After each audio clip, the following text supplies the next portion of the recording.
We've recently launched what are 2 of 3 of the frameworks that we're going to use not only to inform us as an organisation but our partner organisations and NGOs. The first being an Aboriginal cultural competency framework, the second being an LGBTIQA+, and the third, which is coming later this year, is focused on culturally and linguistically diverse communities. These 3 frameworks are really important to us to help shape the way forward. These frameworks will not only be applied in our organisation, but we will provide them as resources to our commission services.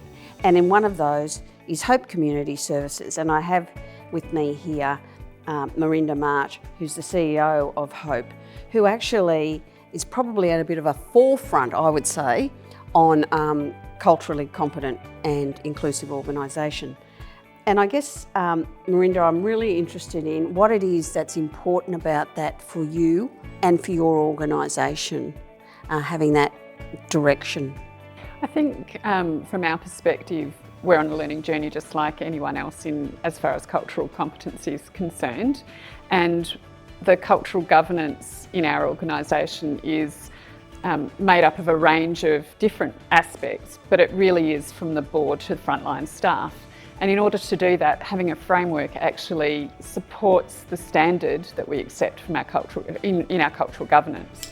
So both frameworks offer us an opportunity to be better at what we do, but it also means that when people are asking the question, how do we do this? What behaviours should we be seeing in these decisions that we're making for vulnerable populations?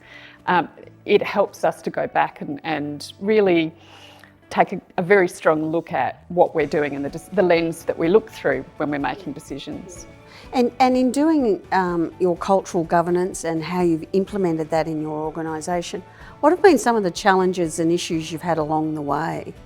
I think some of the challenges have really been around the depth and the scope of consultation and collaboration that you need to do. And it's really the changing landscape of delivering services for instance, our First Nations communities or Aboriginal communities, and the move to actually partnering with organisations that specialise in that. And that's really been a big move. If you looked at our Reconciliation Action Plan 2 years ago, it was about having 30% Aboriginal employment. We currently have, in some regions, up to 20% Aboriginal employment, but our focus now is on creating the partnerships and the relationships so that we actually are working with ACCOs to be able to deliver those services. So we will always have Aboriginal people within our teams, but where we work in the Pilbara, where we work in the goldfields, we want to walk alongside and work with the ACCOs that have the depth of knowledge and the cultural knowledge to be able to offer the great services that they do. I can really see how that's a maturing of your RAP, your Reconciliation Action Plan, and I think we've got still a little way to go.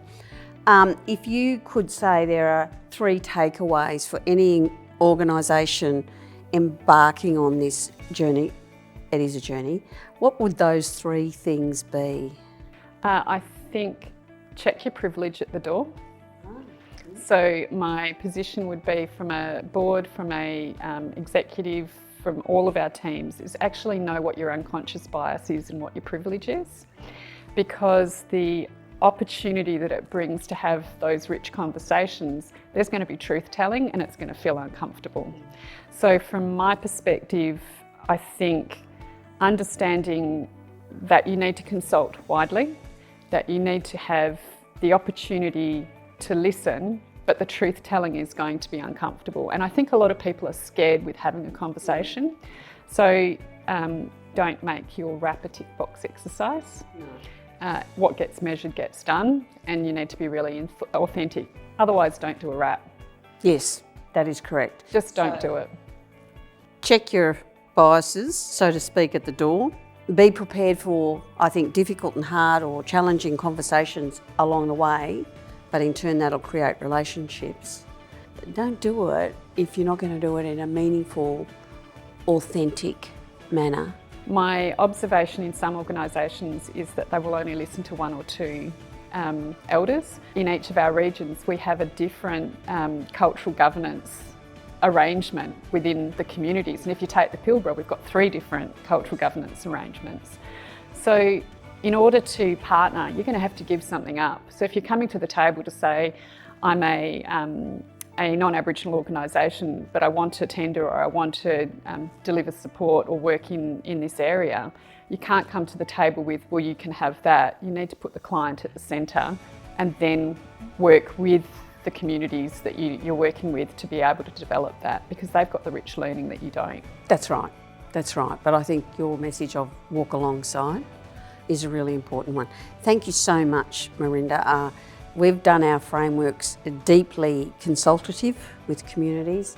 It's been great work, but it's a new phase, and it'll be important for us to, talk about this as we go along this journey. But thank you very much for your time.